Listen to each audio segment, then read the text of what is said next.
जिस दिन कर्ण अर्जुन को मार सकता था, उसी दिन धरती ने उसका रथ क्यों निगल लिया? क्या ये सिर्फ एक संयोग था या किसी ब्राह्मण का ऐसा श्राप जो पूरे महाभारत का परिणाम बदल गया? क्या वाकई धरती भी कर्ण के खिलाफ थी?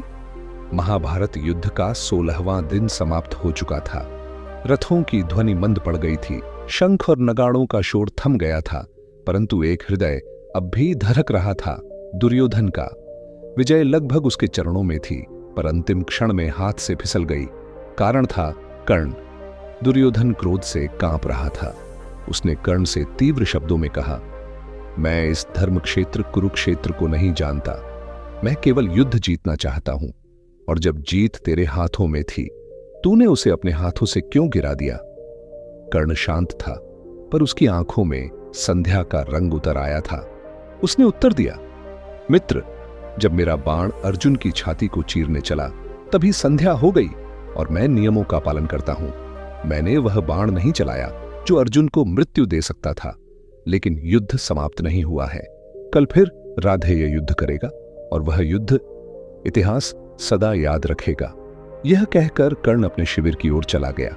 रात्रि हो चुकी थी। सारे शिविर में सन्नाटा था, परंतु कर्ण के हृदय में एक तूफान चल रहा था। वह अपने उस अतीत को याद कर रहा था, जिसे वह कितना भी चाहकर मिटा नहीं पाया। एक स्वप्न में वह दृश्य फिर सामने आया, जब एक ब्राह्मण अपने गाय के बछड़े की मृत्यु पर विलाप करता हुआ उसके पास आया था।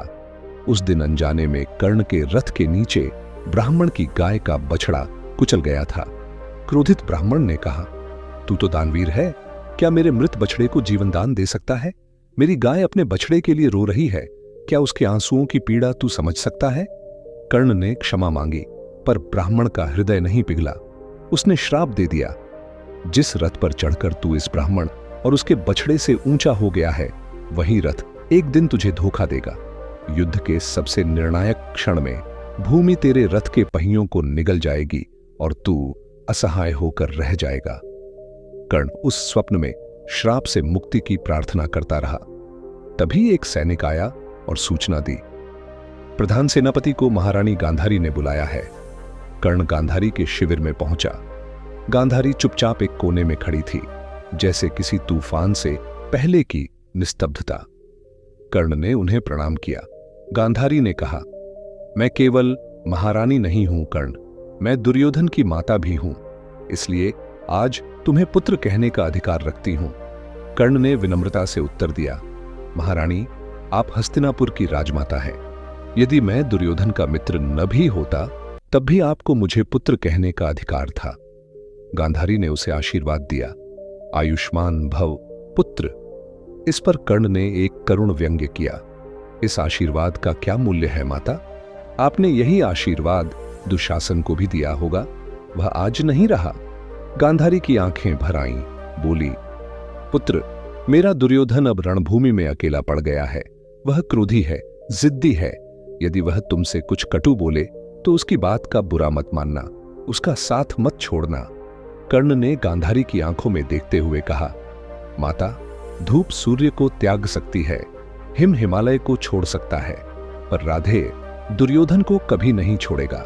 जब तक मैं जीवित हूं, दुर्योधन की मृत्यु के सभी मार्ग मेरी निष्ठा से बंद हैं, परंतु मेरे बाद क्या होगा यह मैं नहीं कह सकता। गांधारी घबराई। उसने पूछा, पुत्र, तुम इस प्रकार वीरगति की बात क्यों कर रहे हो? कर्ण ने गंभीर स्वर में कहा, माता, क्योंकि आज अर्जुन से मेरा अंतिम युद्ध है। आज या तो अर्जुन बचेगा या फिर यह सूतपुत्र। इसके बाद कर्ण ने एक प्रश्न किया, जिसने गांधारी को मौन कर दिया। माता, आप किसे आज सूर्यास्त देखने का आशीर्वाद देंगी, मुझे या अर्जुन को? गांधारी चुप रही, फिर धीरे से बोली, मैं दुर्योधन और अर्जुन दोनों को जीवित देखना चाहती हूं। कर्ण मुस्कुराया, लेकिन वह मुस्कान वेदना से भरी थी। उसने कहा, माता, यह तो संभव नहीं है, पर मेरा प्रश्न यह नहीं था। मैंने पूछा था, आप अर्जुन और मुझ में से किसे जीवित देखना चाहेंगी? गांधारी मौन रही, वह कुछ न कह सकी। कर्ण ने प्रणाम किया और रणभूमि की ओर चल पड़ा। उस दिन गांधारी का मौन उसकी मौन स्वीकृति बन गया। उसने अर्जुन को चुना, क्योंकि वह अपना था, भले ही शत्रु क्यों न हो। कर्ण बार बार यही पूछता रहा, क्या मैं भी कभी आपका अपना बन सका माता? पर उत्तर कभी नहीं मिला। कुरुक्षेत्र की धूल उस दिन कुछ और भारी थी। हर कण में मृत्यु का भार था, हर श्वास में असंख्य आत्माओं की चीखें गूंज रही थीं। महाभारत का 16वां दिन समाप्त हो चुका था। वह दिन जब विजय का सेहरा किसी के भी मस्तक पर बंध सकता था, पर नियति ने उसे टाल दिया। संध्या का सूर्य जब अस्ताचल की ओर झुका, उस क्षण अर्जुन और कर्ण आमने सामने थे। रणभूमि में आकाश तक तीरों से भरा हुआ था। धरती कांप रही थी और देवता भी सांस रोके बैठ गए थे।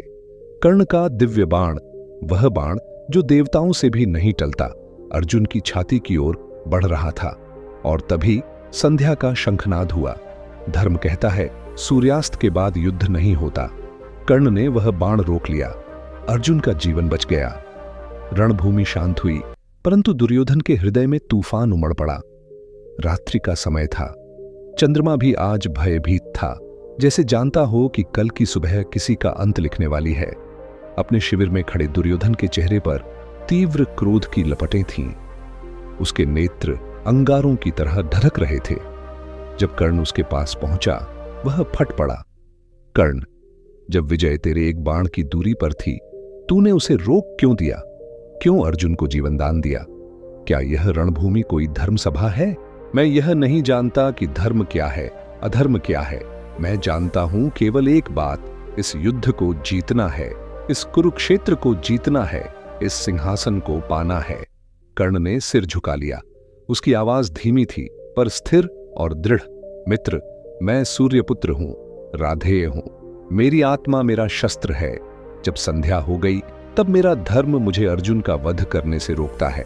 परंतु सुनो दुर्योधन, आज की संध्या भले ही समाप्त हो गई हो, पर कल की भोर मेरा नया जन्म होगा। कल जब सूर्य फिर उगेगा, तब राधेय का बाण भी उगेगा और वह बाण इतिहास को बदल देगा। यह कहकर कर्ण अपने शिविर की ओर लौट गया, परंतु उसका मन चुप नहीं था। उस रात कर्ण को नींद नहीं आई। उसने आंखें बंद की, पर अतीत सामने आ खड़ा हुआ। एक श्राप के रूप में वह दृश्य फिर जीवित हो उठा। एक गांव, एक शांत दोपहर। कर्ण अपने रथ पर था। अनजाने में उसका रथ एक ब्राह्मण की गाय के बछड़े को कुचल देता है। ब्राह्मण दौड़ता हुआ आता है। उसकी आंखों में आंसू हैं, पर उनमें आंसू से ज्यादा आग है। हे योद्धा, ब्राह्मण गरजता है, तू दानवीर कहलाता है ना? तो दे इस मृत बछड़े को जीवन दान।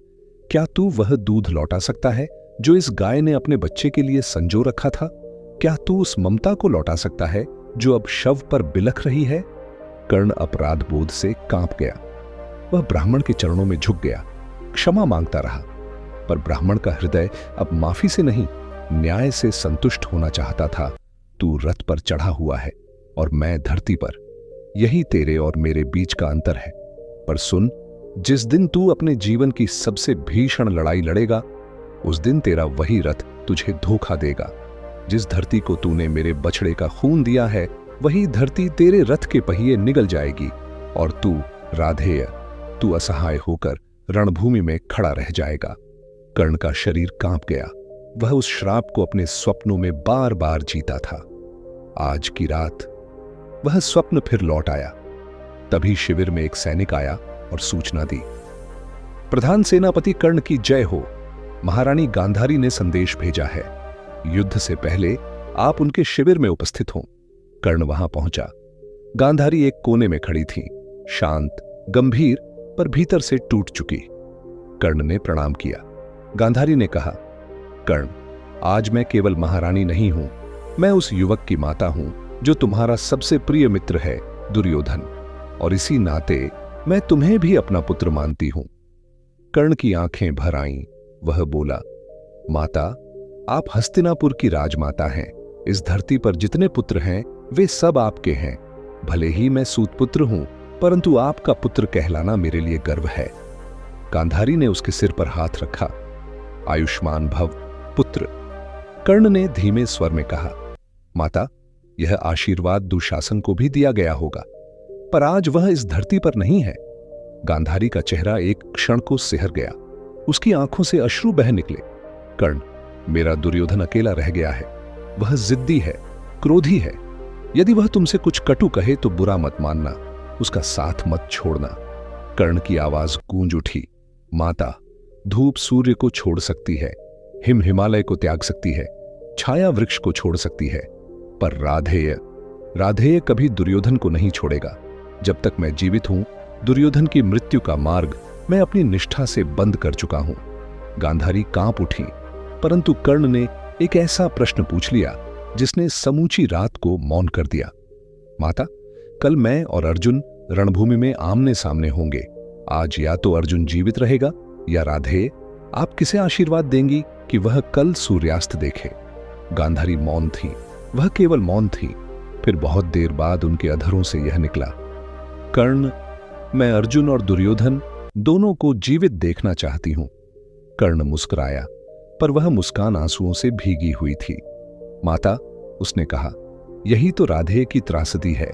आपने अपना शत्रु चुना, लेकिन मुझे नहीं, क्योंकि अर्जुन भले ही आपका नहीं है, फिर भी अपना है, और मैं सदा से पराया रहा। कहकर कर्ण मुड़ा और रणभूमि की ओर बढ़ चला। पीछे रह गई गांधारी, एक ऐसी मां जिसने अपने शत्रु को भी आशीर्वाद दिया और अपने सबसे निष्ठावान पुत्र को केवल मौन। अगली सुबह सूर्य निकला और उसी दिन कर्ण अस्त हो गया। धरती ने उसका रथ निगल लिया। उस क्षण जब वह नीचे झुका, अर्जुन ने बाण चलाया। नैतिकता, नीति और धर्म का रक्षक राधेय धूल में मिल गया। और यह हमें सिखाता है कि दुनिया केवल खून के रिश्तों को पहचानती है।